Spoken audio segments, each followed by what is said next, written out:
Ini Ophiocordyceps. Cordyceps tidak bisa bertahan pada manusia. Kebayang gak sih gimana jadinya kalau perubahan iklim bikin penyebaran jamur meluas dan berevolusi jadi lebih mengkhawatirkan? Ya, jadi seperti yang kita tahu ya, kondisi suhu bumi saat ini itu meningkat dengan rata-rata kurang lebih 0,5 sampai 2 derajat Celcius gitu ya semenjak revolusi industri. Kemudian dari kondisi kenaikan suhu bumi ini nanti akan berdampak pada persebaran jamur yang merugikan manusia, terutama kesehatan manusia. Jadi semakin naiknya suhu, maka nanti akan memperluas terkait habitat atau tempat hidupnya jamur ya, yang awalnya mungkin di tropis, kemudian nanti akan menyebar ke daerah-daerah yang non-tropis begitu. Kemudian juga bisa disebabkan karena adanya adaptasi genetik. Jadi tadi terkait perubahan iklim itu akan mempengaruhi pemanasan global juga. Kemudian nanti akan memberikan tekanan atau semacam stres seperti itu kepada jamur tersebut, yang akhirnya nanti jamur tersebut lama-lama akan mengalami mutasi gen. Nah, kemudian nanti dari mutasi tersebut nanti akan semakin kuat begitu terhadap suhu yang lebih tinggi. Nah, dampaknya awal yang jamurnya itu mungkin tidak kuat atau mudah mati pada suhu tubuh manusia, nanti dia bisa bertahan di suhu manusia begitu. Kemudian juga bisa juga dipengaruhi oleh adanya bencana alam seperti banjir, badai begitu. Itu juga akan memicu berbagai macam penyakit ya, khususnya keberadaan jamur yang merugikan manusia gitu. Dan jenis jamur apa aja sih yang sekarang paling merugikan buat manusia?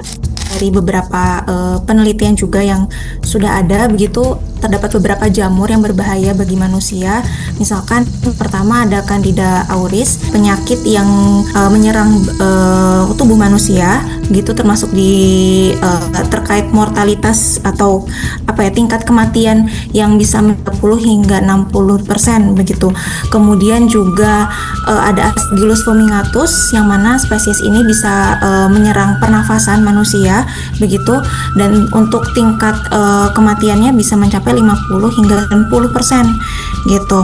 Kemudian ada juga beberapa jenis jamur-jamur yang lain, tapi untuk sampai saat ini memang kedua jamur ini yang sekiranya sangat merugikan dan kasusnya tuh cukup banyak begitu di manusia. Kalau kamu pernah nonton series The Last of Us, pasti tahu dong gimana jamur bisa jadi ancaman besar. Tapi seberapa mungkin ya skenario kayak gitu beneran kejadian?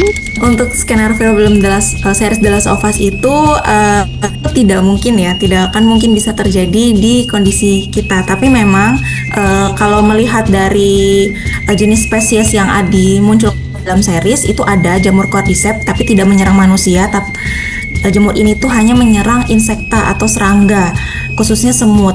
Nah, tapi kita pernah tahu masa depan akan seperti apa begitu ya, pergejolakan pemanasan global atau perubahan iklim dan lain sebagainya. Bisa saja jamur tersebut berevolusi sehingga menyerang manusia, tapi itu pun membutuhkan waktu evolusi yang cukup lama, mungkin hingga ribuan tahun yang akan datang begitu.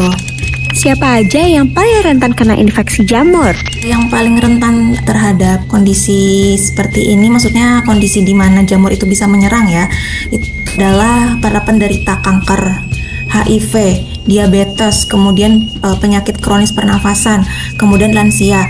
Dan juga mungkin yang baru saja terjadi ya terkait COVID-19 kemarin, pasien-pasien COVID-19 juga sangat rentan terhadap persebaran jamur ini, karena memang jamur ini tidak kuat bakteri atau tidak se-strong bakteri or virus, kelompok virus lainnya gitu ya.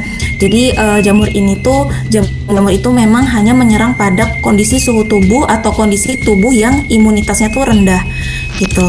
Di sisi lain, jamur itu bukan cuma penyakit, mereka juga pejuang ekosistem. Tapi, bisa nggak sih mereka tetap jadi penjaga di tengah krisis iklim? Kalau untuk mengganggu keseimbangan ekosistem, justru jamur ini dia bersifat dekomposer alami ya. Jadi kalau dalam siklus rantai makanan itu dia sangat punya peran yang besar sekali untuk keseimbangan ekosistem. Tapi memang ada juga beberapa kelompok jamur yang justru dia merugikan beberapa organisme. Contohnya adalah jamur yang dapat menyerang tanaman, gitu. Ada namanya kelompok Fusarium gitu. Nah, jadi ini akan menyebabkan gagal panen. Tapi itu pun juga dipengaruhi karena kondisi kekeringan yang cukup ekstrim. Jadi jamur tersebut mudah menyerang tanaman dari sektor pertanian tersebut. Nah, tadi kan terkait jikalau ada jamur yang justru mengganggu keseimbangan ekosistem gitu ya. Nah, justru ada juga peran kelompok jamur lainnya yang dapat membantu kondisi lingkungan yang menjadi lebih baik, karena ada beberapa kelompok jamur yang bisa mendukung terkait beberapa produk-produk yang ramah lingkungan. Misalkan ada bukan beberapa ya, tapi ada salah satu company gitu yang memproduksi material dengan memanfaatkan jamur. Jadi company ini tuh dia terinspirasi dari tempe, itu dimanfaatkan untuk saling merekat satu sama lain karena adanya keberadaan jamur gitu. Jadi dia akan membentuk material yang memadat. Nah, material ini itu bisa dimanfaatkan untuk interior rumah atau untuk pengganti plastik, styrofoam. Kemudian juga ada peran jamur lainnya yang sangat baik pula dan sudah dikembangkan dan banyak penelitiannya di dunia gitu terkait pemanfaatan jamur menjadi biofuel dan juga jamur sebagai salah satu agen yang dapat menyisihkan polutan-polutan berbahaya gitu. Nah, sekarang banyak teknologi ramah lingkungan yang dikembangkan dari jamur, bahkan di Indonesia. Seberapa aman sih buat kita pakai sehari-hari? Kalau ngomongin aman dan tidaknya jamur itu ya semua based on bagaimana kita mencari sumber terkait regulasi penggunaan jamur gitu ya Mas. Kan ada misalkan kita bisa cari referensi dari WHO itu, kemudian ada juga dari Food Federation Association atau FDA, atau mungkin juga bisa kita membaca sebuah jurnal. Jadi ibaratnya selama bermain dengan jamur itu perlu mencari sumber-sumber yang kuat dan referensi yang tepat gitu sebelum akhirnya diimplementasikan ke dalam teknologi atau di kehidupan sehari-hari. Dan juga ketika kita menggunakan bermain dengan jamur tadi harus menggunakan perlengkapan yang atau pelindung diri yang aman, misalkan menggunakan masker, jas lab, sarung tangan gitu. Dan terakhir, pelajaran apa yang sebenarnya bisa kita ambil biar lebih siap nih menghadapi krisis iklim dan ancaman mikroba di masa depan? Meskipun apa yang akan terjadi di The Last of Us itu sangat kecil kemungkinannya gitu ya, tapi tetap kita harus meningkatkan kesadaran akan perubahan iklim dan pemanasan global yang nantinya tuh akan menyebabkan tadi persebaran mikroorganisme atau mutasi mikroorganisme sehingga munculnya penyakit baru atau sebuah organisme yang tadi bermutasi gitu ya.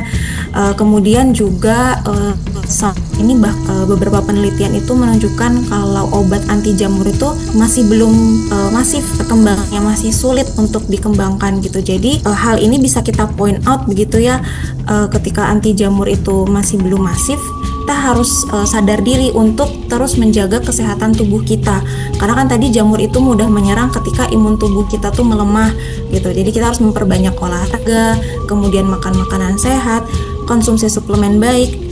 Jadi intinya kita harus menjaga kesehatan bumi sekaligus juga jaga kesehatan diri kita sendiri. Meningkatkan literasi sih sebenarnya yang paling penting Mas, kayak untuk generasi muda saat ini supaya tidak mudah termakan hoax-hoax dan juga konten-konten yang sekiranya perlu dilakukan konfirmasi ulang begitu. Nah, ya semoga kita semua diberikan kesehatan selalu Mas. Nah, apalagi di kondisi pancaroba seperti ini gitu ya. Semoga generasi kedepannya bisa menjadi generasi yang lebih baik lah untuk membangun Indonesia semakin depan dan tadi menciptakan generasi emas gitu ya di tahun 2045.